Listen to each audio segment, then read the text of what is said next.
Hey there, it's Miss Wesley, and we're coming at you with the first day of our final conic section that we'll study in this chapter, which is going to be a parabola. We saved parabolas for last. In a way, they're sort of the oddball in the midst of the other types of conic sections, but we're looking at page 32 of Conics Packet 1, and we're going to try the warm-up together in a second. But before that, we have a little guest appearance. This is my narwhal. It's a squishy. His name is Icy, as you can see. He's got a little joke to tell you about, a quick one. It's that, have you guys heard about the new type of broom that they're making? Because it's sweeping the nation. Okay, that's all for that. Let's look down at this warm-up right now. Now, check it out. You've got a parabola that's listed, or that's graphed here, and there are a few points on it. And notice the letters that they use for these points. So P is just some arbitrary point x, y on the parabola. A, B, and C have coordinates that are listed. We'll talk about those when we go through parts A through D. And then notice they use the letters F and D. Is F familiar as a point that kind of like you have a vertex here and then the branch opens up toward that point? This should not be a surprise that they're using the letter F for focus. And this one happens to be right at the origin, 0, 0. I'm wondering if you recall why this line, this dotted line, is called D. If a while ago when you talked about parabolas, you may have talked about a directrix, a line that's on the other side of the parabola, and that's why we're going to use the letter D here. What we'll do is we'll work our way up to a definition of how you actually construct a parabola based off of these two important features, a focus and a directrix. You might want to pause the video now just to make your own initial guesses about what you think would be good to put for A through D, so feel free to pause and then come back to this, and let's see if we agree on some of these answers. First, it says find the distances from, it seems like from each point to the focus and each point to the directrix. So we'll say A to F, and then we'll find A to D. The first couple I think we can just count, right? A to F looks like it's up 1 unit, and A to D would be down 1 unit. This point A is equidistant between this line and this focus right there. You're 1 unit up, you're 1 unit down. And we're wondering if that happens for every point on the parabola. Let's see if it happens for point B. So B to F, I'm counting 2 units to the left, so 2 units away. Is B to D 2 units? B down to D, well, the shortest distance is this perpendicular here that is 2 units down if this directrix is at y equals -2. So 2 again. Seem to be getting the same answer twice. Let's try another arbitrary point, but I like the coordinates of this, point C. From C to F, let me actually draw in that distance. From C to F, from 4, 3 down to 0, 0, you could construct a 3, 4, 5 triangle here to get the hypotenuse is going to be 5 units long, that dotted line distance we just drew. Is C to D also 5? I think this one's even quicker. You are 5 units down perpendicularly from this line D. You could count 5 units to get there. And I want to pause before we answer part D of the warm-up to actually make a conjecture, and it's about the definition of a parabola. It says a parabola is a set of all points where what just happened is always going to happen. It's a set of all points x, y in a plane that are equidistant from 2 things. From a fixed line, the line that we saw dotted in the picture above, and that line is called the directrix. The directrix. And what else were we finding? Its distance from a fixed point is the same. So from a fixed point, we could say, and that point is called the focus. We saw this with ellipses and hyperbolas. They had foci. But a parabola just only has 1 focus point, and it is not on the line. It's not on the directrix. So in this little diagram at the bottom, you have an axis of symmetry. Sometimes I'll call that the AOS, axis of symmetry.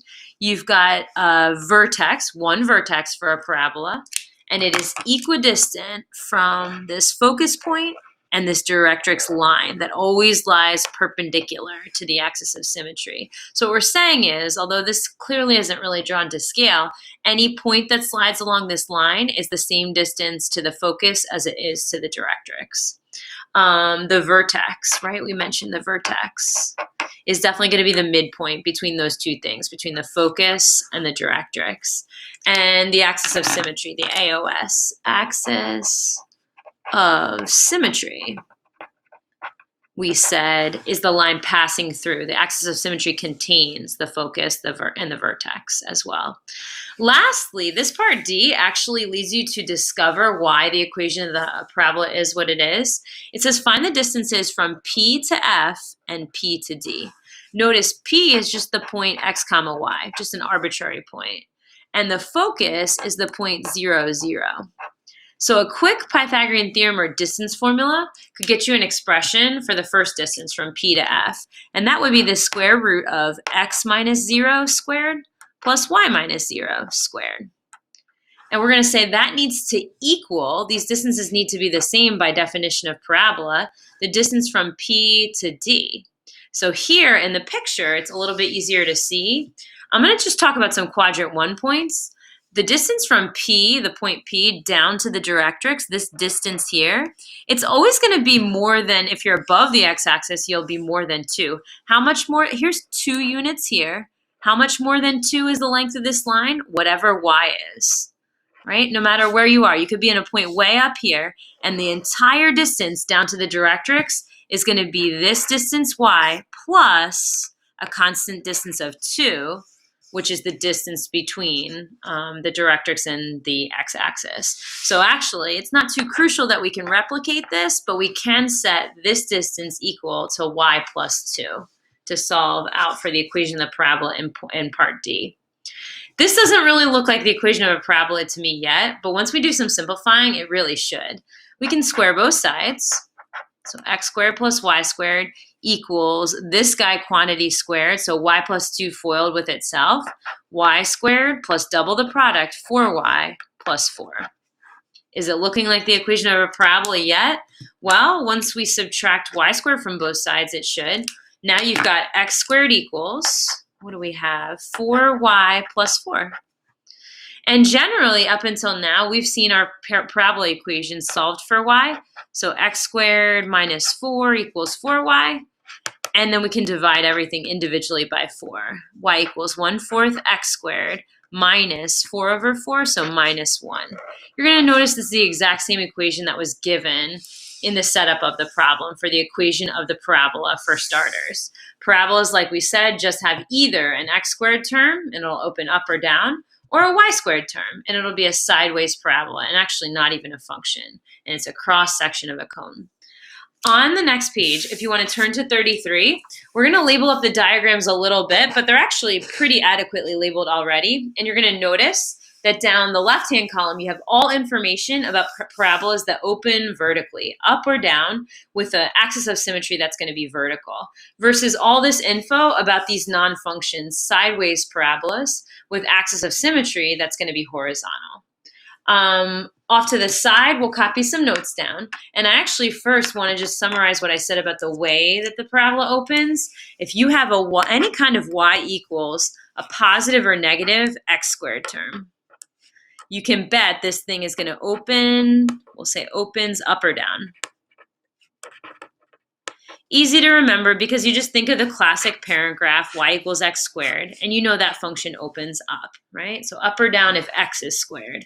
If y is squared, let's rewrite this. If x equals some sort of plus or minus y squared for this function, we have a parabola that has the same features as the other type of parabola, but it's going to open sideways. We'll say opens horizontally left or right.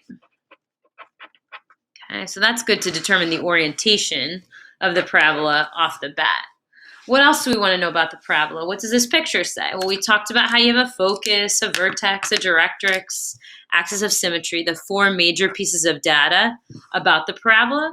But look down here, there's letters that I'm comfortable with, like the vertex. I'm comfortable with the vertex being h comma k.